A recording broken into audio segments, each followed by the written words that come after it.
తెలంగాణ మంత్రివర్గ విస్తరణకు ముహూర్తం ఫిక్స్ అయింది. ఇవాళ తెలంగాణ మంత్రివర్గ విస్తరణ జరగనుంది. మధ్యాహ్నం 2 గంటలకు రాజ్ భవన్ లో 3 మంత్రులు ప్రమాణ స్వీకారం చేసే ఛాన్స్ ఉంది.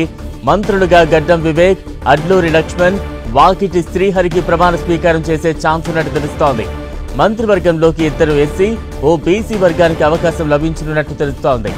మంత్రివర్గ విస్తరణకు కాంగ్రెస్ హైకమాండ్ గ్రీన్ సిగ్నల్ ఇవ్వడంతో అందుకు సంబంధించిన ఏర్పాట్లు చేస్తోంది తెలంగాణ ప్రభుత్వం. కేబినెట్ లో మొత్తం 6 స్థానాలు ఖాళీ ఉండగా ఇవాళ 3 మంత్రివర్గంలోకి తీసుకోనున్నట్టు సమాచారం. తెలంగాణ కేబినెట్ విస్తరణపై కొన్ని నెలలుగా ఢిల్లీ స్థాయిలో అనేక సార్లు చర్చలు జరిగాయి. సీఎం, డిప్యూటీ సీఎం సహా అనేక మంది ముఖ్య నేతల అభిప్రాయాలు తీసుకుంది కాంగ్రెస్ హైకమాండ్. అయితే మంత్రివర్గ విస్తరణ విషయంలో కాంగ్రెస్ నాయకత్వం వ్యూహాత్మకంగా వ్యవహరించినట్టు తెలుస్తోంది. ఆశావహులు అసంతృప్తి చెందకుండా మరో 3 స్థానాలు ఖాళీ ఉంచాలని నిర్ణయించినట్లు సమాచారం.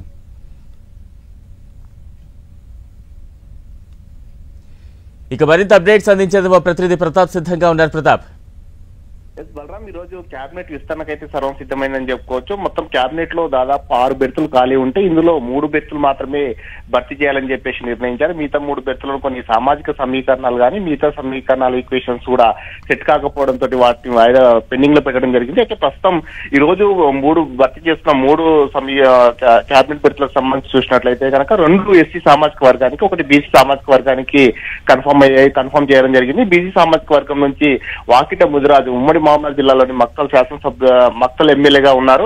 ఆయన ముదిరాజ్ సామాజిక వర్గానికి సంబంధించిన వ్యక్తి. ఈయన గతంలో కూడా పార్లమెంట్ ఎన్నికల సందర్భంగా కూడా హామీ ఇవ్వడం జరిగింది కాబట్టి పార్టీ అధిష్టానం ఈయనకు ఇవ్వడానికి సుముఖత వ్యక్తం చేయడం జరిగింది. మరి కాసేపట్లో దీనికి సంబంధించి కూడా అఫీషియల్ గా కూడా బయటికి అనౌన్స్ చేసే అవకాశం ఉంది. ప్రస్తుతానికైతే బీసీ సామాజిక వర్గం నుంచి వాకిట శ్రీహరికి మంత్రివర్గంలో బెర్త్ కన్ఫర్మ్ చేయడం జరిగింది. అదేవిధంగా ఎస్సీ సామాజిక వర్గానికి సంబంధించి చూసినట్లయితే ఈసారి మాలామాదిగా 2 సామాజిక సమీకరణాలకు ఇవ్వాలని చెప్పేసి నిర్ణయించారు. అందులో భాగంగా మాల సామాజిక వర్గాన్ని చూసినట్లయితే గడ్డం వివేక్ చెన్నూరు శాసనసభ్యుడిగా ఉన్నారు. ఉమ్మడి ఆదిలాబాద్ జిల్లాకి ఇప్పటివరకు మంత్రివర్గంలో స్థానం లేదు. అయితే ప్రస్తుతం ఈ దాంతో ఆ జిల్లాకు కూడా ప్రాతినిధ్యం కల్పించినట్లు అవుతుంది కాబట్టి చెన్నూరు శాసనసభ్యుడు గడ్డం వివేక్ మంత్రివర్గంలో అవకాశం కల్పించడం జరిగింది. మరోవైపు సంబంధించి చూసినట్లయితే మాదిగ సామాజిక వర్గానికి సంబంధించి అనేక సమీకరణాలను దృష్టిలో పెట్టుకుని ఫైనల్ గా అడ్లూరి లక్ష్మణ్ కు, ప్రస్తుతం విప్పుగా ఉన్న అడ్లూరి లక్ష్మణ్ కు ధర్మపురి శాసనసభ్యుడు విప్ అడ్లూరి లక్ష్మణ్ కు దాదాపు ఖరారు చేయడం జరిగింది. అయితే ఈ విషయానికి సంబంధించి కవంపల్లి సత్యనారాయణ ఉమ్మడి కరీంనగర్ జిల్లాలో మానకొండూరు ఎమ్మెల్యేగా ఉన్నారు. ఆయన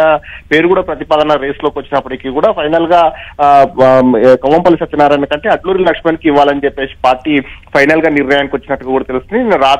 అర్ధరాత్రి సమయంలో దీన్ని దాదాపు కన్ఫర్మ్ చేయడం జరిగింది. కవంపల్లి లేదా అడ్లూరి లక్ష్మణ్ అని చెప్పేసి కాస్త తర్జన జరిగినప్పటికీ ఫైనల్ గా మళ్ళీ అడ్లూరి వైపు మొగ్గు చూపడంతో ఈ రోజు అడ్లూరి లక్ష్మణ్ కు కేబినెట్ లో స్థానం దక్కించడం జరిగింది. అయితే మొత్తం మీద ఈ రోజు మధ్యాహ్నం 12 తర్వాత గవర్నర్ ఒక షెడ్యూల్ ప్రకారం ఉంది కాబట్టి గవర్నర్ షెడ్యూల్ ప్రకారం చూసినట్లయితే ఆ షెడ్యూల్ ప్రజెంట్ అయితే 1:45 వరకు కూడా ఆయన ఒక పుస్తకావిష్కరణ కార్యక్రమం వరకు ఉంది కాబట్టి దాని తర్వాత ఉండే అవకాశం ఉన్నట్టు కూడా తెలుస్తుంది. అయితే దీనికి సంబంధించి కూడా ప్రభుత్వ వర్గాలు కొన్ని సూచనల మేరకు ముఖ్యంగా ముహూర్తం చూసుకొని దానికి ప్రకారంగా చూసినట్లయితే మధ్యాహ్నం 12 గంటల తర్వాత ఏ సమయంలోనే దానికి సంబంధించి షెడ్యూల్ రిలీజ్ అయ్యే అవకాశం ఉంది. మధ్యాహ్నం 12 తర్వాత ఈ కొత్త 3 మంత్రులంతా కూడా ప్రమాణ స్వీకారం చేసే అవకాశం ఉంది.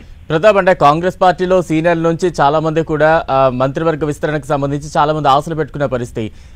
ఇప్పుడు అటువంటి సీనియర్లకు లేదంటే ఆశావహుల జాబితా ఎక్కువ ఉన్నప్పుడు, వారి పేర్లు రాకపోయినప్పుడు వారికి ఎటువంటి అసంతృప్తులు రాకుండా ఎటువంటి జాగ్రత్తలు తీసుకునే ఛాన్స్ ఉందంటారు?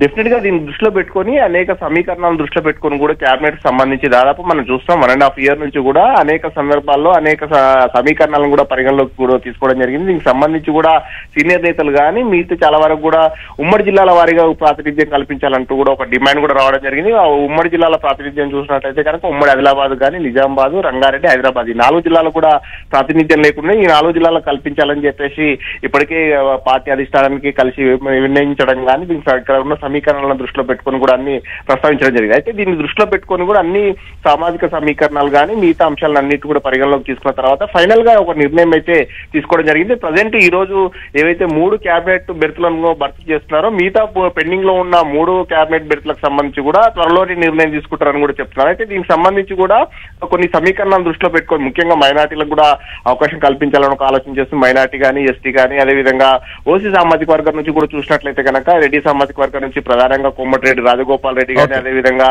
వీరందరూ కూడా పోటీ పడుతున్న పరిస్థితి, సుదర్శన్ రెడ్డి వీళ్ళందరూ ఉన్నారు కాబట్టి వీటిని దృష్టిలో పెట్టుకొని కూడా మల్రెడ్డి రంగారెడ్డి ఇట్లా కొంతమంది సీనియర్ నేతలంతా కూడా పోటీ పడుతున్నారు కాబట్టి వీటిని దృష్టిలో పెట్టుకొని కూడా వాటిని ఫర్దర్ గా వాయిదా వేయడం జరిగింది. సో ప్రస్తుతం అయితే ఇప్పుడున్న సిచ్యువేషన్ లో ఈ మూడింటిని మాత్రమే భర్తీ చేసేందుకు కాంగ్రెస్ అధిష్టానం అయితే గ్రీన్ సిగ్నల్ ఇవ్వడం జరిగింది. అందులో భాగంగానే ఈ రోజు మధ్యాహ్నం 12 తర్వాత ఈ ముగ్గురు కూడా ఈ రోజు కొత్త మంత్రులుగా ప్రమాణ స్వీకారం చేయబోతున్నారు. Balaram. Right, thank you Pratap.